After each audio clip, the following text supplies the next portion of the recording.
I had devoted a lot of time attempting to unwind. I had a multitude of sentiments coursing through my body. Rage, remorse, ache, envy, and sorrow, to name a few. But there was adoration, too. I had cherished Anne-Marie Santos for nearly my entire existence. I had adored her since I understood what affection was. In middle school, we were close friends. In high school, we were a couple. In college, we were companions, and when we graduated, we were wed. I had known that I wanted to wed Anne-Marie from our very first kiss. My mom and dad urged me to see other girls. They were quite worried that Anne-Marie and I were too attached at such a young age.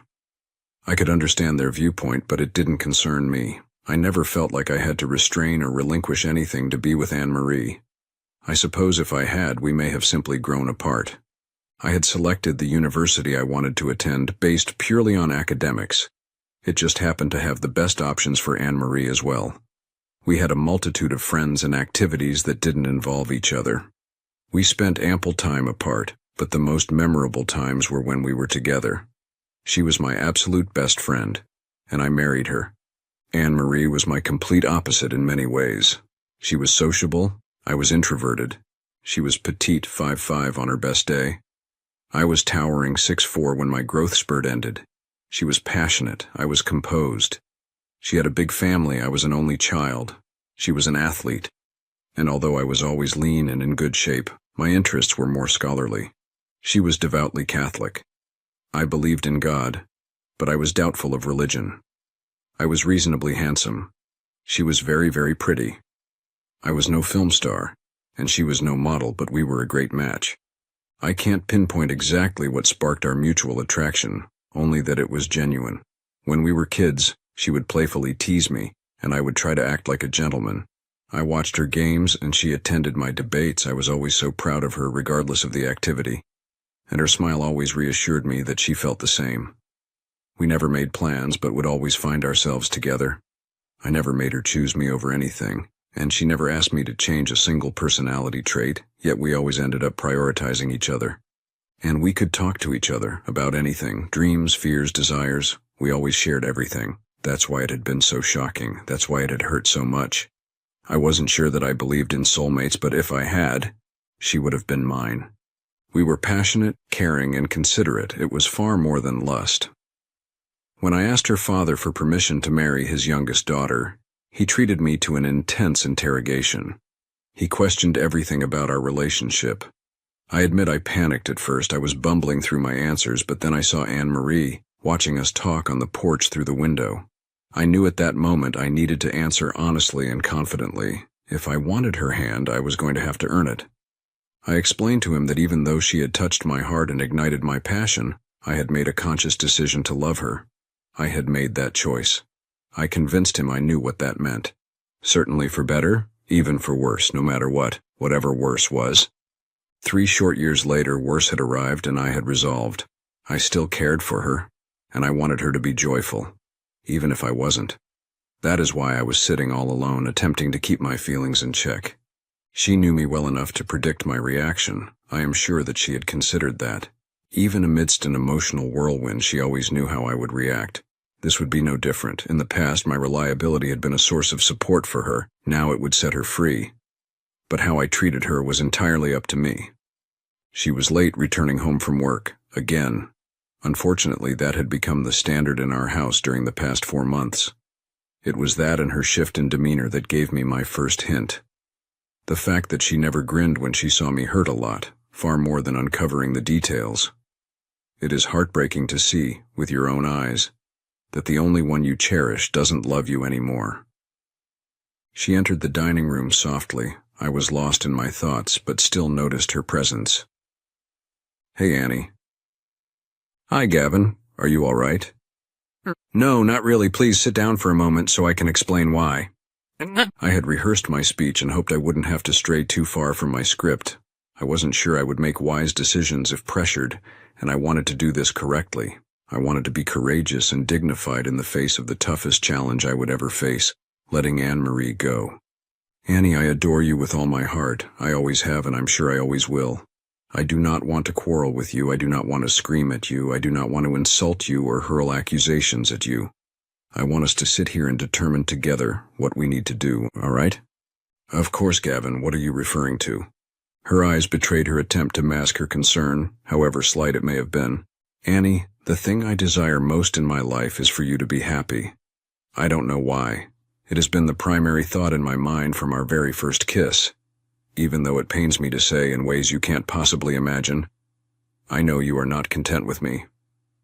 There were unshed tears in her eyes. It was oddly consoling to know that discarding me made her at least a little bit sorrowful.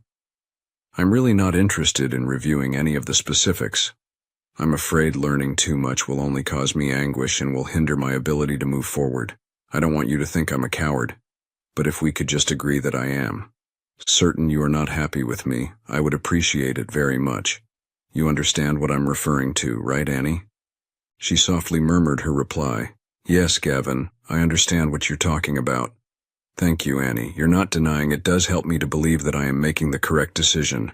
Annie, I want a divorce. Miguel Santos possessed an inner fortitude that I had always admired. He and his wife, Maria, had raised 4 sons and 4 daughters in a modest 3-bedroom house in a less-than-ideal neighborhood. His 5'9" stature housed a physique shaped by street life and toughened by physical labor, marked by tattoos and scars. Pound for pound, he was undoubtedly one of the toughest men I'd encountered. Equally impressive was his unwavering loyalty and dedication to his wife and the upbringing of his family, which earned my utmost respect. Because of this, I felt obligated to explain my decision and give him a heads up. We were sitting on his back porch, sharing a few drinks, when he finally pressed me to speak my mind. Mijo, are you ready to tell me what you've come here to say? Yes, I want to, but it's harder than I expected. I hoped he would stay composed long enough for me to explain everything. Sir, I've loved no one but your daughter since I first laid eyes on her. I promised you, right here on this porch, that I would always prioritize her needs over my own. Today, I'm here to tell you that I believe that's exactly what I'm doing, even though I'm leaving Anne-Marie. The aftermath unfolded as expected. He was furious with me. There were harsh words, spoken in 2 languages. He demanded an explanation, but I couldn't provide one.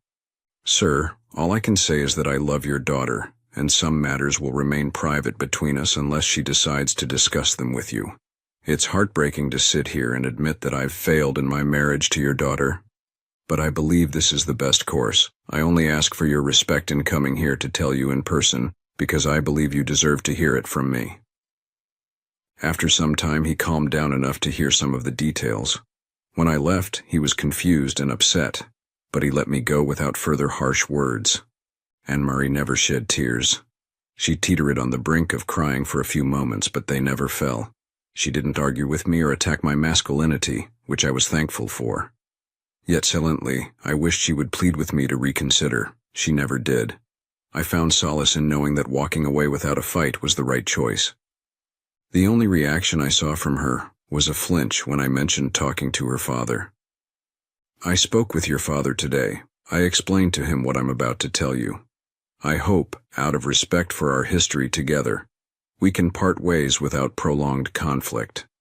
I don't want to risk financial ruin on top of everything else. I intend to leave once the divorce is finalized.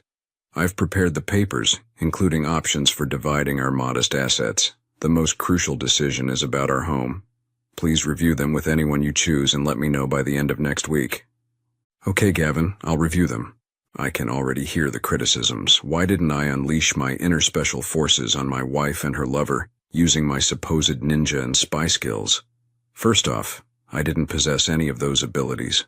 The last time I got into a fight was in my sophomore year of high school, when a senior tried unsuccessfully to make advances towards Anne-Marie. I was furious when I found her in tears in the school parking lot. It was sheer luck that I didn't catch up with the guy on school premises. I would have definitely been expelled. My father grounded me for a month. Looking back, I also considered myself fortunate when the senior's parents decided not to press charges against me. It was years later that I discovered Miguel Santos had intervened. He convinced the boy's father that letting the matter go was the best decision for everyone involved. Charging me with assault and battery or his son with harassment wouldn't have benefited anyone. The second reason that influenced my decision was my own mental well-being. I had been struggling for weeks, unable to sleep, and on the brink of losing my job due to repeated mistakes. Most importantly, I felt utterly alone. My mother had passed away from breast cancer during my senior year of college just before graduation. My father had turned to drinks to cope with his grief and had never fully recovered. He moved to Florida 6 months after her death, and I hadn't heard from him in nearly 4 years. I needed a fresh start urgently away from my hometown, and that required financial stability. Whatever little money I had was also Anne-Marie's, so I needed her cooperation in getting divorced and starting anew. At only 25 years old, I had a plan. If luck would turn in my favor, perhaps I could rebuild my life while preserving my sanity. Revenge was the last thing on my mind. 2 weeks after my conversation with Anne-Marie, we found ourselves in our lawyer's office. Anne-Marie had decided to relinquish the house, so it was going on the market. We divided the checking and savings accounts, and my modest retirement account remained mine. She would keep our newer car and its payments, while I would keep my 10-year-old truck. With that settled, everything was signed, sealed, and delivered, pending the 90-day waiting period. The next step I took was the only action I regretted during our divorce. I lied to Anne-Marie. "Where will you stay, Gavin?" "I've leased a small apartment near the office. I'll be there until I figure out my next steps." "Okay, I guess we'll see each other when the house sells. At the closing at least, right?" "Absolutely. See you soon, Annie." Our attorney had my authorization for the closing. My truck was fueled and packed with my clothes and laptop. My wedding band was on the kitchen counter of what was once our home, atop my final message to Anne-Marie. The note read, "Farewell, I'll always love you, be happy." I stopped to bid farewell to Miguel Santos on my way out of town. For years, he had meant much more to me than an above-average father-in-law. "Mijo, you and Anne-Marie should be together. Anyone can see that. Neither of you will speak about what has happened. Can there be no forgiveness? Do you remember your vows before God and your family? This is all too much and too speedy, yes, too soon. Sir, I have found it in my heart to forgive. I cherish your daughter and I want nothing but the best for her. Now, I need to find peace." Maria Santos embraced me at the door in a manner that indicated that she understood more than she was letting on. When she finally let go, she placed her hand on my cheek, closed her eyes, and stood silently for a moment. When she opened them again, she spoke in a voice that only I could hear. "God bless you, mijo. I will miss you." I had to depart before I broke down. It's tough when your spouse seems upset without a clear reason. For me, I was clueless. There were minor issues that occasionally came up. Remember to lower the toilet seat, pick up your socks, and load your own dishes. But we hadn't argued over anything small in months. I suspected work stress might be the cause. They were clearly putting in longer hours. I brought it up with her, and she said she was working harder but assured me everything would be okay. So, I did the one thing I knew wouldn't worsen things. I took on more than my share of household chores. I started cooking more dinners and immediately washing dishes afterward. I handled the laundry, folding towels and sheets. I dusted furniture and cleaned windows. I tried everything I could think of that she might notice, hoping to thaw her cold demeanor towards me. After weeks passed, I finally caved and tackled my least favorite chore, cleaning the bathroom. If I hadn't done that, it might have been much longer before I found out. I certainly wouldn't have bothered with emptying the bathroom trash, and I never would have stumbled upon the pregnancy test box. That piqued my curiosity, leading me to rummage through the garbage until I found the positive test. From there, I checked the medicine cabinet and saw her birth control pill dispensers were full. That's when I started connecting the dots and reached my awful conclusion. We hadn't been intimate for at least 7 weeks, nearly 2 months of excuses about not feeling well, being too tired, or too stressed. It was our longest dry spell by far, and while I hadn't been overly concerned about it initially, now I knew I couldn't ignore the implications. Another man had impregnated my wife, but who could it be? The answer to that question came swiftly.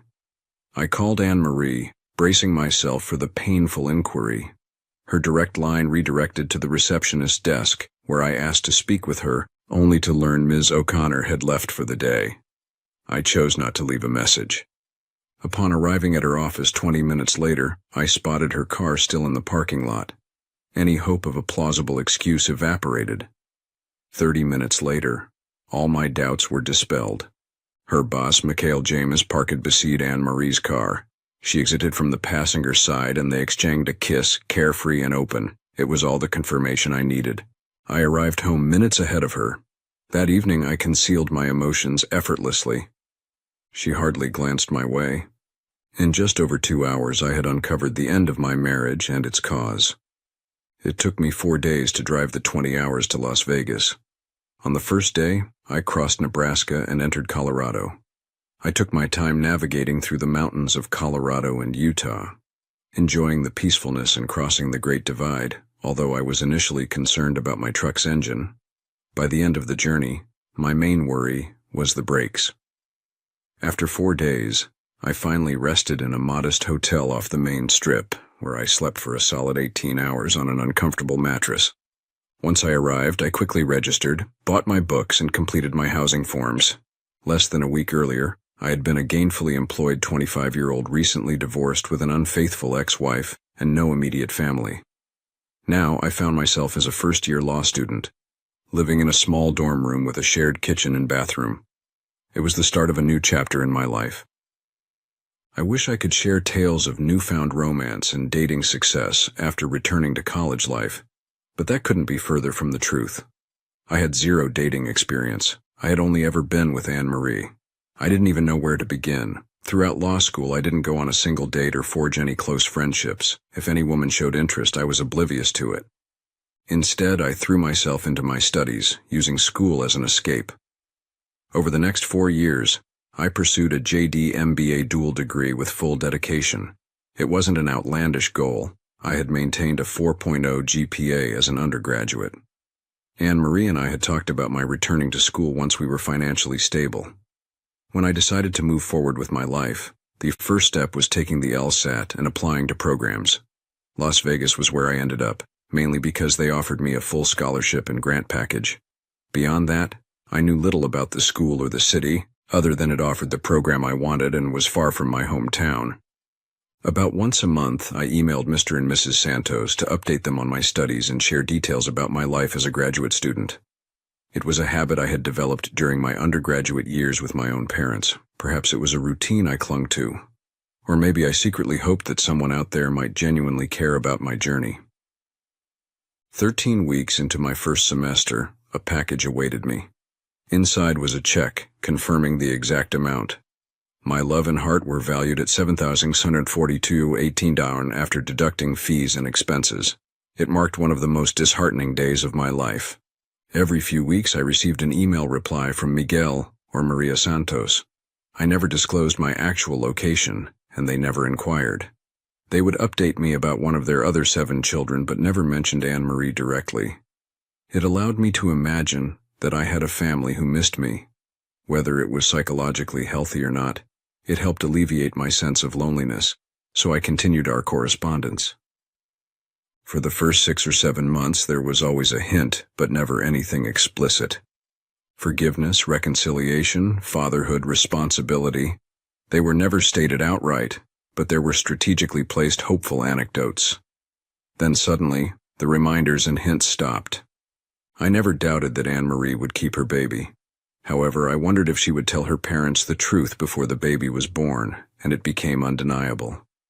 I also pondered whether Michael James would divorce his wife, leave his other children, and do the honorable thing by Anne-Marie. These were thoughts I kept to myself because I lacked the courage to inquire. But I did know that a baby fathered by a black man would likely not resemble my lineage or inherit my light brown hair, fair complexion, or green eyes.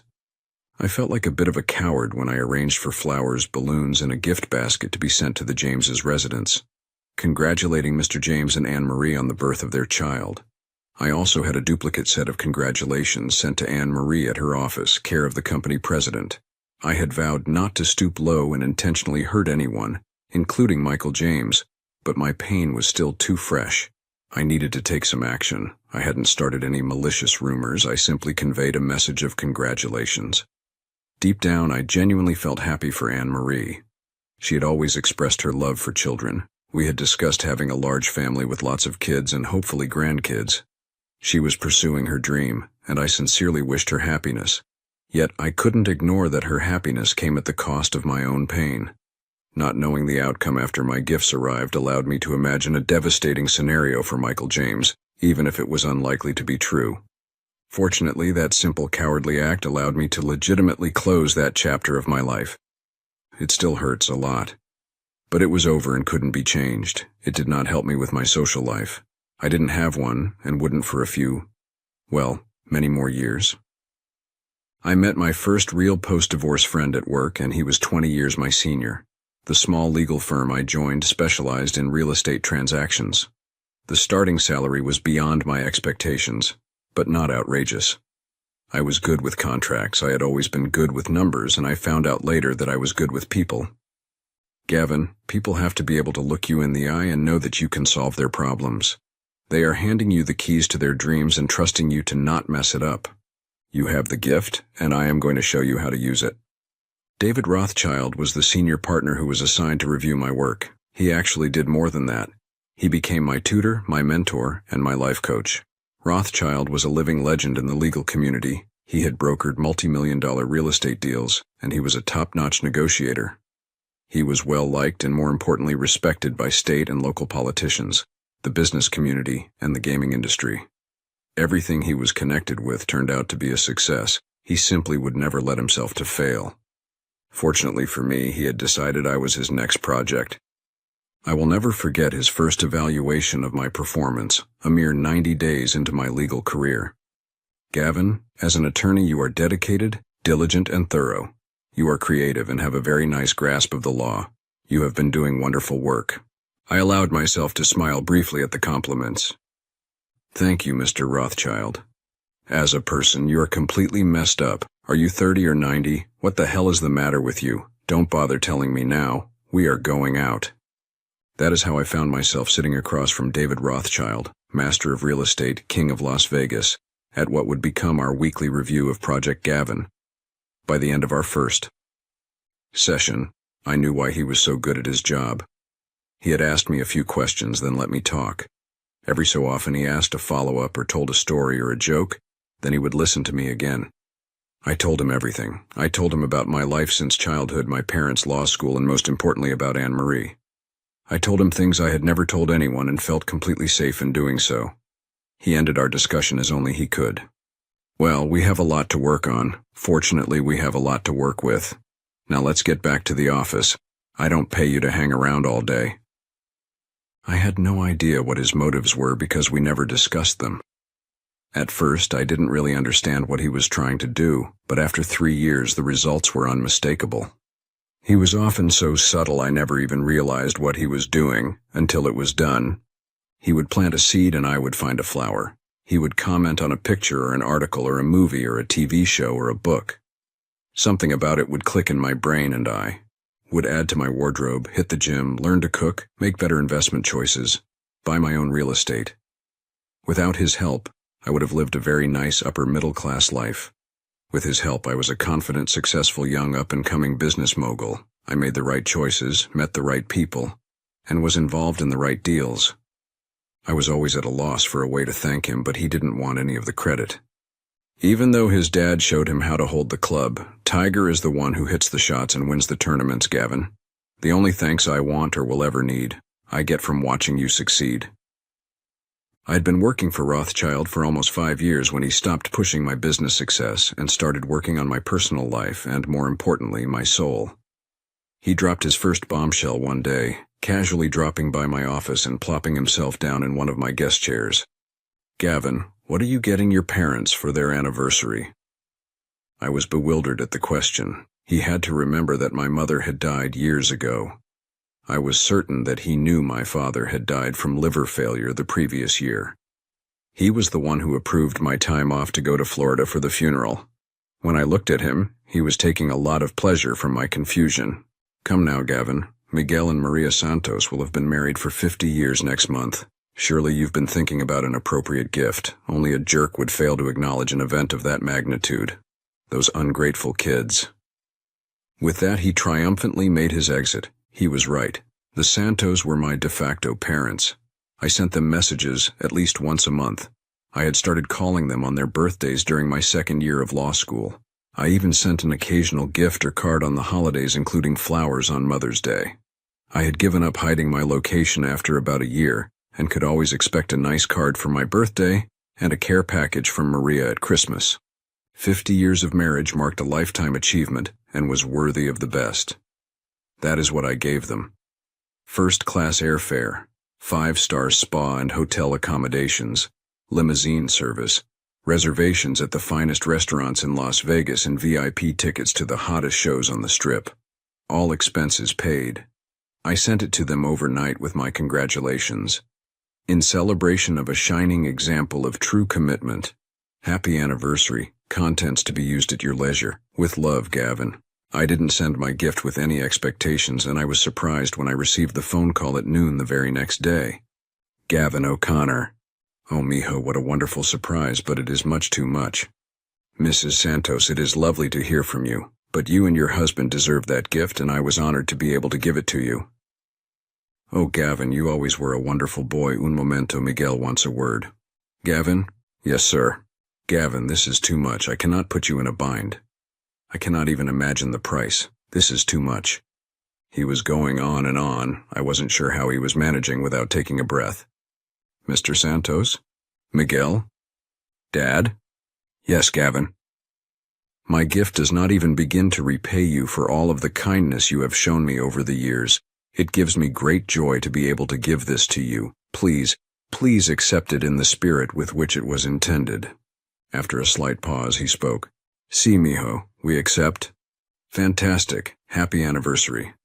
From there, it turned into a conversation any travel agent would have been proud of. I explained to the best of my ability everything I thought they would enjoy doing during their trip. I hung up the phone after a plethora of thank yous and love yous, and I felt better, a lot better. I believe it was the first non-self-serving act I had completed in nearly a decade.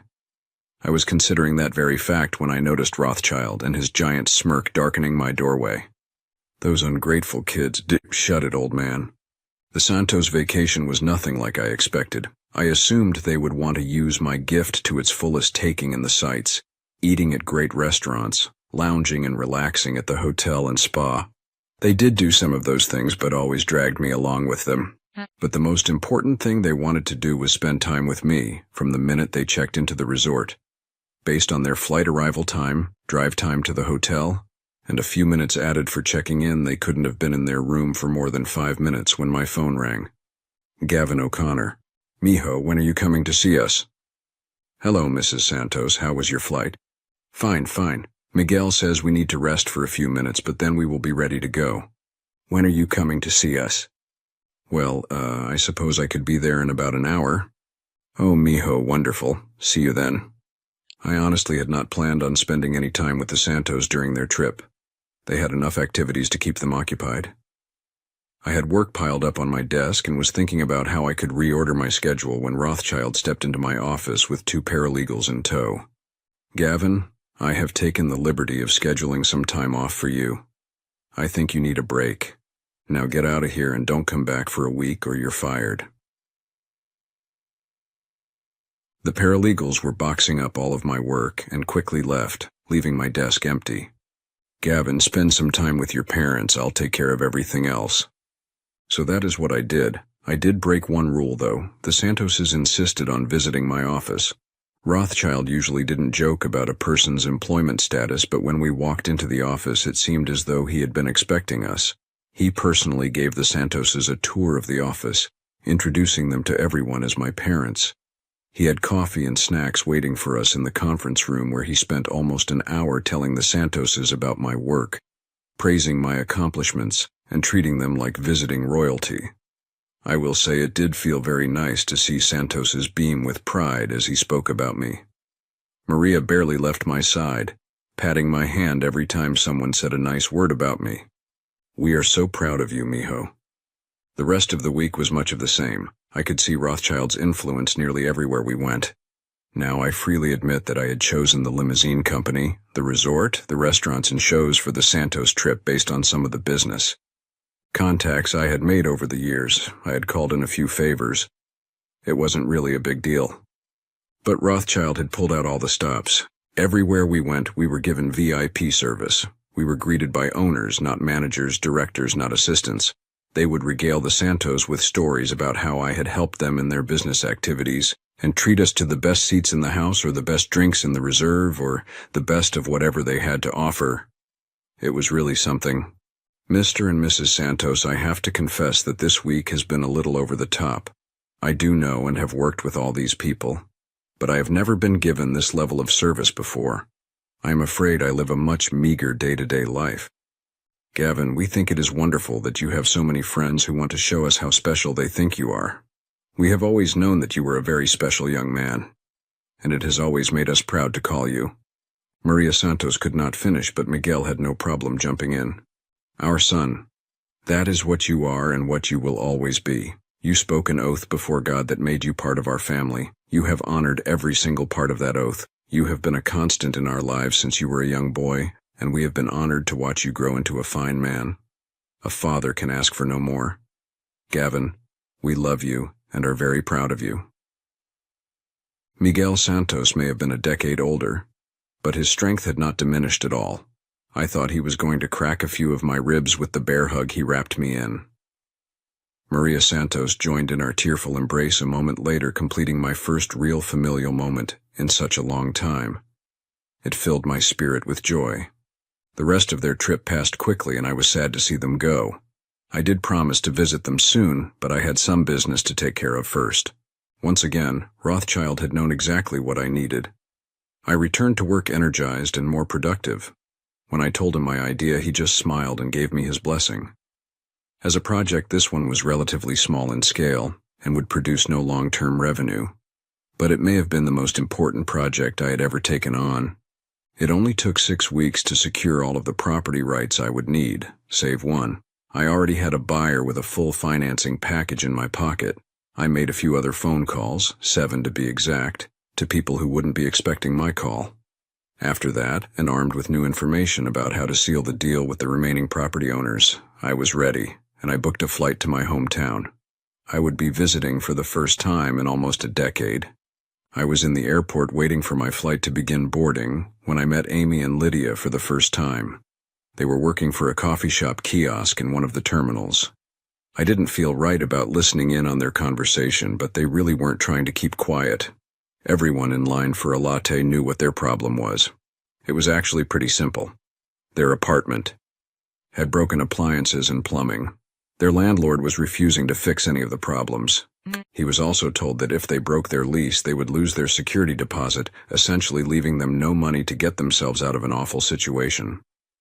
When Amy handed me my coffee, I handed her a card with some instructions written on the back. I couldn't help but overhear your conversation. I think that I can help if you would like. That is my business card. Call the number on the card, ask for Marcus. Tell him Gavin, that's me. Told you to ask him for a Melvin, that's very important. He'll need your information and the information about your landlord. He'll take it from there. If you need help finding a new place, tell Marcus. He'll help find you a nice place in your price range. I wrote everything on the back of the card. That is when they announced my flight was boarding. That's my flight, I have to go. Don't worry about the cost, I'll take care of it. Just use the number. Marcus, Gavin, Melvin. Okay, best of luck. Why did I offer to help them? That's an easy question. I had run across my share of jerks in my time in real estate. It was Rothschild who had given me my fundamental belief about operating in this business. Gavin, real estate is not a zero-sum game. There do not have to be winners and losers. In the best deals, everyone wins. Our clients get a solid investment at the right price, tenants get to use premium, upscale facilities, and everyone makes money. We are not in the business of joking with people. We are matchmakers, not pimps. So with a few phone calls and a letter and maybe 30 minutes of work, one of our paralegals would clean this jerk's clock and get the 2 girls out of a bad situation. We did pro bono work from time to time. This was no different. I sent Marcus a quick email before I had to shut off my phone so he wouldn't be completely surprised when he got the phone call, and also so he would know how to bill his time. The flight to Omaha was relatively short, and I had my rental car and luggage in no time. I found myself driving around aimlessly for a few minutes. Not much had changed. Well, at least the big landmarks were still the same, but there were some new things too. I guess it felt the same, just not like home anymore. I drove through the Santos's neighborhood. Every property, except theirs, was in disrepair. It had never been the best neighborhood, but now it was clearly neglected. I knew a few things were different, like the new condominium development that was my final destination. The design was unique in the area, several levels of condominiums above retail space filled with restaurants, a movie theater, and shops, including a grocery store. The property sat adjacent to a large park with several walking paths. It was perfect. The condo I was sitting in was a brand new 2-bedroom, with a large open living, dining, and kitchen area, and a separate den. It had a nice-sized balcony overlooking the park with a nice view of the skyline. The master bedroom and bathroom were spa-like, complete with whirlpool tub and large tiled shower. The space was nicely furnished, the fixtures were top of the line, and the appliances were first-rate. With a few pictures and personal touches, it would feel very comfortable. I was expecting the Santos to meet me for dinner at one of the restaurants, and they were right on time. They were dressed for a night on the town, and we had a great meal filled with laughter. I could only hope the rest of the night went as well. Miguel and Maria Santos were going to be 67 years old and had been married for 50 years. I know what you're thinking. I had done the math too. They were clearly married in a different time. They were both young in spirit and in good health, but years of manual labor had taken its toll on Miguel. Maria was working as a low-level administrator to help save for retirement. During one of our conversations in Las Vegas, I learned that although they were ready to retire, they didn't think they could afford it and were worried about living their golden years in a home surrounded by crime and abandoned homes. I was hoping to change all of that. As Rothschild reminded me, it was what children did for their parents. I invited them back to the condo for a nightcap. They seemed surprised when we entered the elevator. I didn't even know this was a hotel, mijo. The rooms must be expensive. Yeah, we need to talk about that. When I opened the door to the condo, they both went on and on about the space. It was nice to see that they liked it. I had asked 7 of their children to describe the Santos's dream home. Most of their descriptions matched. Some had a detail or two that was unique. I was pretty sure that I had covered them all. The bottle of drink caught their attention. Are we celebrating? Yes, I hope so. Well, what is the occasion? I popped the cork. Your retirement and new home. I held my glass up and gestured around the room. Oh my goodness, this is a gift? We cannot take this, it is too much. Miguel is right, mijo. We cannot possibly accept something like this. Oh, it is no gift, but you are going to have more than enough to buy it. Please sit down and let's talk about it. They were a bit reluctant, but all in all it was going quite well. When we sign these documents, we will be forming a partnership, Santos Investment Group. Our first order of business is to close on the 19 properties that encompass the 2-block radius surrounding your current home.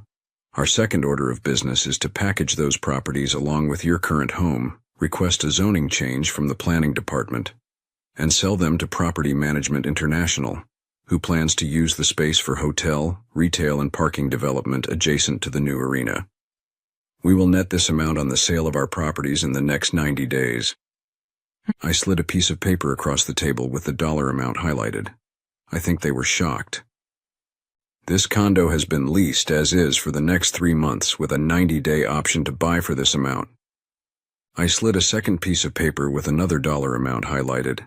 Then, a half of the remaining profit will fund a lifetime annuity for the 2 of you with a monthly dividend of this amount. The third piece of paper was placed on the table. And then you start living a worry-free retirement that is richly deserved in your new home. I am giving you nothing but some sound business advice and some free legal services. The Santoses wouldn't be rich, but they would never have to work another day in their lives. It was more of a silver parachute, and it would be enough. Gavin, how did you do all of this in such a short time? Well, buying the properties surrounding yours took a little bit of legwork, but was easy enough. Mr. Rothschild found the buyer through his business contacts. Apparently, there is a new gaming facility in the works across the river in Iowa. Negotiating the price was easy. Once we determined the value of the property given its new purpose, the zoning change will occur with the help of our buyer's contacts on the city council, and the rest is just good investing. Maria Santos was crying, but smiling. Miguel was just shaking his head. I can't believe it, it is a miracle. This is more than we have ever imagined. Well, no one deserves it more than the both of you. I have not seen or heard from Anne-Marie in 10 years. Her parents never mentioned her name. Her siblings, though I had not spoken to them often, never mentioned her name. I never thought about her. Still, seeing her for the first time felt like someone was shaking me awake from a dream. I had loved her for all my formative years, and the beginning of my adult life, and now I felt nothing. Our meeting was as random as could be. I had not done a good job in packing, selecting my favorite items to wear instead of coordinating outfits. I needed to pick up several things to remain clothed for the duration of my trip. Fortunately, a new shopping center had one of my favorite retail stores. It hadn't been here when I left town. I had been shopping for a while when I heard the familiar voice. "You have great taste." Anne-Marie looked essentially the same as I remembered. A little older, not quite as bright, and a couple of extra pounds. Nothing dramatic. Just an older version of the woman I married. "Hello, Anne-Marie." "Why are you here?" "I am shopping. You?" "Oh, I work here. I mean, why are you in town?" "Just finishing some business and visiting some old friends." "Oh, was I going to make your list of friends to visit?" "Honestly, no." "Oh, okay. It was nice to see you, Gavin."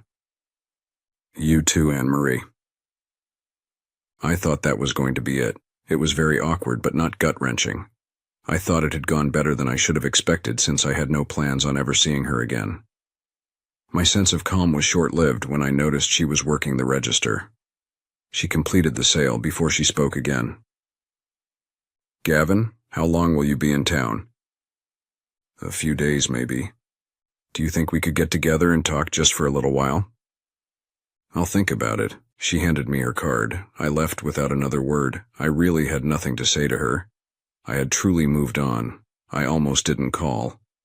Against my better judgment, 2 nights later, I found myself sitting alone in a booth of one of my favorite bars. Anne-Marie and I used to meet our friends here on Fridays after work. It was comfortable enough, but not the same. She had clearly gone all out. Her little black dress hugged her curves, which had expanded nicely with her maturity. The black pumps with 4-inch heels showed off her legs. She clearly had spent time on her makeup, hair, and nails. If she had been a stranger, I may have even asked if I could buy her a drink. She did look good. I didn't stand as she slid into the booth across from me. She waited a few minutes before she started. "You lied to me. You lied to me first." I knew what she was talking about. She knew what I meant. She had the courtesy to look embarrassed before she continued. "I didn't think that you would really leave town. I was kind of hoping we would get a chance to talk." What would have been the point? I don't know. I really don't. But I know I was not happy when you left me. Well, you didn't really give me a choice, so I don't feel bad about your unhappiness. She looked mildly surprised at my tone. I wasn't being harsh, just truthful. "Gavin, I never stopped loving you even when I was doing what I did." I had to sign it. I wondered if this was the path that she would choose. "Anne-Marie, the only good thing about our divorce was that you never lied to me. Probably because I didn't give you the chance.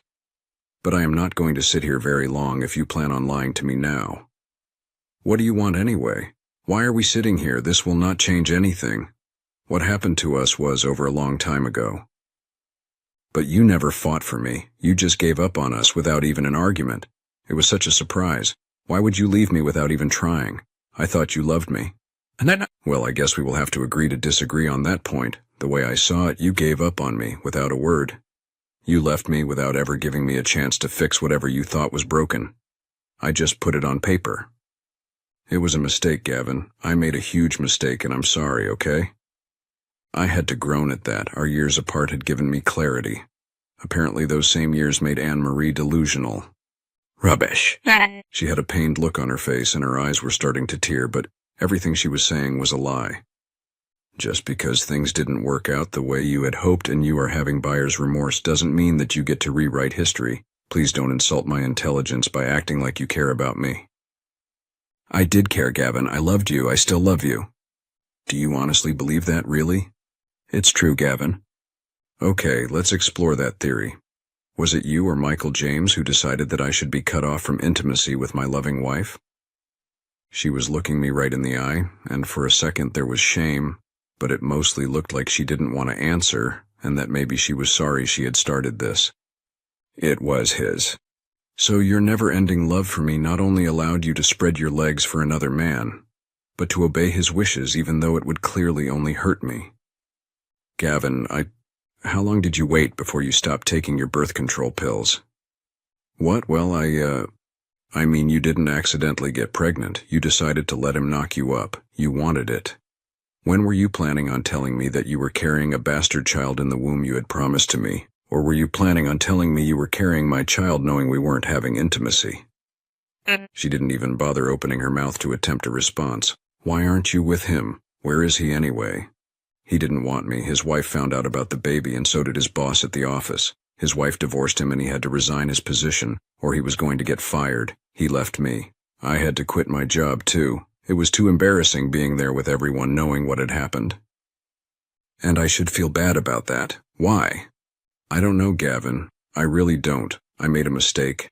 I got caught up in a bad thing and couldn't stop. I know I was wrong. Can't you forgive me? I love you. I died the day you left me, and I have been missing you ever since that day. I wanted you to come back and give me another chance. I wanted you to give me the chance to apologize and tell you I would never do it again. I am all alone, Gavin. My parents barely speak to me. My siblings don't want me around. I have no friends. I am all alone. Anne-Marie, I did forgive you, long ago, but there is no chance that I will ever go back to what we had. As for the rest of it, you have your bastard child. It can keep you warm at night. That is a cruel thing to say, Gavin. It is no more mean-spirited than the lies you are telling me. I am not lying, Gavin. I want another chance. It is what I have dreamed of all these years. That is never going to happen. Why, Gavin? I know you love me. You said it yourself. You said you would always love me. I have always loved you. Why can't it work? 2 reasons. 1, I am not the same man who married you. I have changed a great deal. You don't even know me anymore, and I definitely don't know you, if I ever even did. You do know me, Gavin. I am the same person I was back then, the woman that you loved. So your first reason doesn't matter. What is the second? You know, Anne-Marie, that is the first thing that you have said that I honestly believe. But let me talk about my second reason and then ask you a question. You wanted someone else. I let you have what you wanted without a single harsh word, because I loved you. Maybe I still do it in a different way.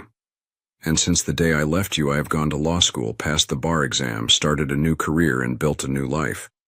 But the one thing I haven't done is have another lover. I haven't had intimacy with a woman since the last time we made love. So let me ask you this. How many different men have you slept with during the time you have been pining away for me and our lost love? Anne-Marie couldn't even lift her eyes to meet mine. See, I knew you were telling me the truth, Anne-Marie. You see, I didn't know it at the time, but the woman I loved was a lying, cheating, fallen woman. How would I ever trust you? Again? Why would I even want to? Tell me one reason why I would even want to let you back into my life that doesn't benefit only you. If you can do that, maybe we have a chance. She was crying quietly as I stood up to leave. That's what I thought. Goodbye, Anne-Marie. 3 months later, I saw them again. I was heading back to Omaha to finish up some business. Everything had worked out as planned. Miguel and Maria were enjoying their new home and freedom. It made my heart warm to see and talk to them when they were so happy. The ladies weren't complaining this time, just giggling and smiling as they served their customers. I was lost in my phone when I heard them shout my name. Mr. O'Connor. Yes, can I help you? For a second I didn't recognize them. I mean, I had never really met them. I didn't even know their names. I was completely at a loss when it hit me. Oh yes, the Melvin. I am sorry I couldn't place you. I should have followed up. How did things work out? Perfectly, Mr. O'Connor. We would have contacted you, but we didn't even know how to begin to thank you. Please, it's Gavin, and there is no need for thanks. I was just trying to snag a little good karma. I am just happy things worked out for you. I took a moment to assess the 2 young ladies. Only one was speaking. She was a very cute brunette, with a nice smile, and curly hair that fell to her shoulders. She was maybe 5'7", and she had a very curvy but healthy-looking figure. Her companion had a shy look about her. She was slightly taller and much thinner. She had longer, straight blonde hair. She did not look unhealthy by any means. Her frame was just small and everything about her matched that. I would have thought she was afraid of me if she didn't have a small smile on her face. Once again, they were calling for my plane to board. Well, ladies, that is my plane again. It was nice to see you again. I am sorry I don't know your names. I am Amy and this is Lydia. We're cousins. Well, Amy and Lydia, it was a pleasure seeing you again. I was standing in line just about to hand my ticket to the agent when Amy came running up to me. She handed me a napkin from their coffee shop with a phone number. We really need to thank you properly. Call me when you get back. Because I was next in line to board, I just opened my mouth. Knowing me, I probably would have backed out gracefully if I had been given any time to think. Sure, no problem. There was always a family meeting on the major holidays. Easter, Thanksgiving, Christmas, 4th of July, and Cinco de Mayo all had reasons to gather and celebrate. Asking for everyone to gather in September was a bit odd. But that is exactly what I had done. I was surprised that everyone fit in the Santos's new condo. There clearly was no room for everyone to sleep, but it was actually quite comfortable as a gathering place. Everyone was seated and staring at me. This was going to be one of the most difficult things I had ever done. Maybe they wouldn't think it was my place, I had no idea. But it felt like the right thing to do, so, as Rothschild was always saying, I was going with my gut. I wanted everyone to be here so that I only had to say this once and so that you would all get to hear it at the same time. First, I wanted to say that being treated as a full-fledged member of this family has been one of my greatest joys. Miguel and Maria, your love and support has given me strength to deal with some very unfortunate circumstances. I will always be thankful for that. But I also remember Anne-Marie being a part of this family. She was also able to share the joy of successes and the pain of failures with this family. She cheated on me, and because of that, I was forced to make some difficult choices. But she didn't cheat on any of you. I spoke with her for the first and only time in the last 10 years just a few months ago. It was one of the most painful discussions I have ever had. I had some harsh words for her and her treatment of me, but while I may always be angry with her for her behavior, it was what she told me about all of you that made me feel ashamed. So I say this with all due respect to each and every one of you. Mr. and Mrs. Santos, please forgive my language and my hasty departure, but this is something I have to say and do. You all need to stop being a bunch of petty jerks and you need to stop ostracizing your daughter and sister, and her daughter, and until she is back among this family, where she always should have been. I don't want anything to do with any of you. Mr. and Mrs. Santos, I will not be contacting you, and you shouldn't contact me until this stuff has ended. The shocked expressions on their faces did not leave me with much satisfaction, but with that said, I walked out on my adopted family, with no real hope of ever seeing them again. Life over the next year was kind of hectic on both a professional and personal level. At the office, we were moving at a pace that was sure to kill us if we kept at it too long. After almost 8 weeks of 14-hour days and back-to-back-to-back deals, Rothschild had enough. One night in the conference room, he let us all know it.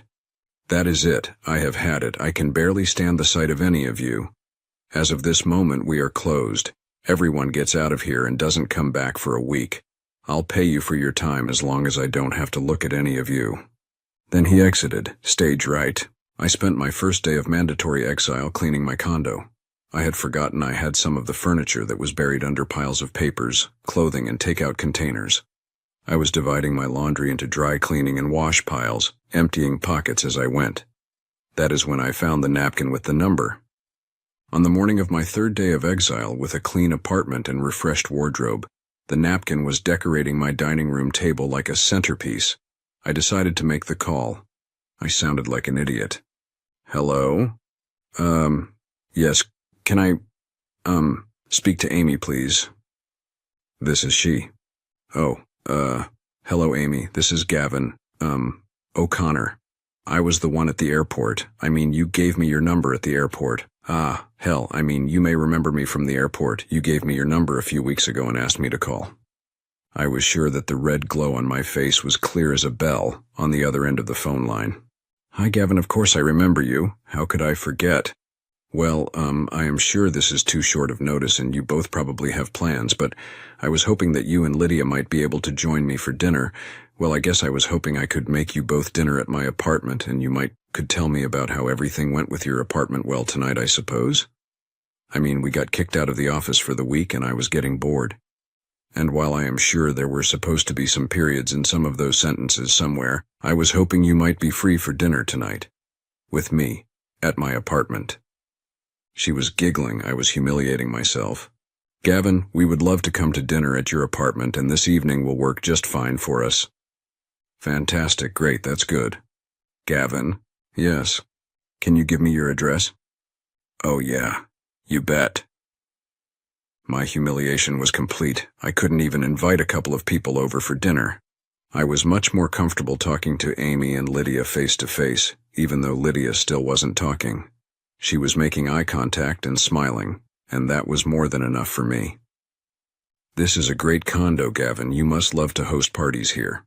My condo was pretty spectacular. Not that I had much to do with it. It was the centerpiece of an underdeveloped property. Rothschild and I had been a part of restructuring the financing for the developer. The 3-bedroom penthouse condo just happened to be available at a below-market value, and I jumped at the chance to take it. I had a fantastic view of the Strip and a premium bachelor pad that had basically never been used to its potential. I liked the place so much I decided to spend a little extra, but I didn't want to mention that I also owned the building. Actually, other than my boss, you are the first visitors I have had here. Really? What about your girlfriend? Oh, I don't have a girlfriend. I haven't even been on a date since I was divorced, and that was a decade ago. Amy and Lydia were sitting on bar stools at the kitchen island drinking some drinks. Amy had been asking me question after question. It felt really good to talk to someone other than my boss and coworkers. I was cooking some pasta and working on a sauce and had been chatting away. I didn't even realize I'd been answering everything she asked. I guess I just felt comfortable with them. I couldn't explain it. But then the conversation stopped. When I turned around, they were both staring at me, mouths open. What? Did I say something to upset you? I am sorry. What did I say? You haven't been on a date in 10 years, Gavin? Well, no, I haven't. I was studying and working and it just never came up. Is that weird? Yeah. Even Lydia was nodding her head. Oh, well, I guess I have never really thought about it. I guess it is a little strange. I mean, Jesus, Gavin, I just can't believe that. Well, it's true, dinner's ready. We should move over to the table. Dinner was a lot of fun. There was a lot of laughter and smiles. I got to learn all about Amy and Lydia. Amy was in her senior year at the university studying hospitality management. Lydia was studying English with a minor in creative writing. I asked Lydia if I could read any of her work. Amy told me maybe. They shared a look that I couldn't read. They were both 22. And had been living together since they were 16, when Lydia's parents had been killed in a car accident. Continuing to be roommates in college just seemed like the perfect fit. Amy said Lydia liked me, and would talk to me eventually, once she got to know me better. I left it at that. There was odd electricity in the room the entire night, though. It may have just been the drinks, or my complete lack of social skills, but it almost seemed like they were both flirting with me. I privately chastised myself a couple of times for even thinking that way about the 2 young women who were my guests, but not too badly. Honestly, I was enjoying the attention, even if it was mostly a fantasy made up in my head. At the end of the night, I got a brief hug and a kiss on the cheek from both girls. They departed with Amy saying we should get together again soon. I jokingly told them I was free for the rest of the week and they should stop by whenever they felt the urge. I was truly surprised when they showed up the next day before lunch with a picnic basket full of food. We ate lunch on the balcony and enjoyed the day before the temperature made staying outside unbearable. Then they both left to go work.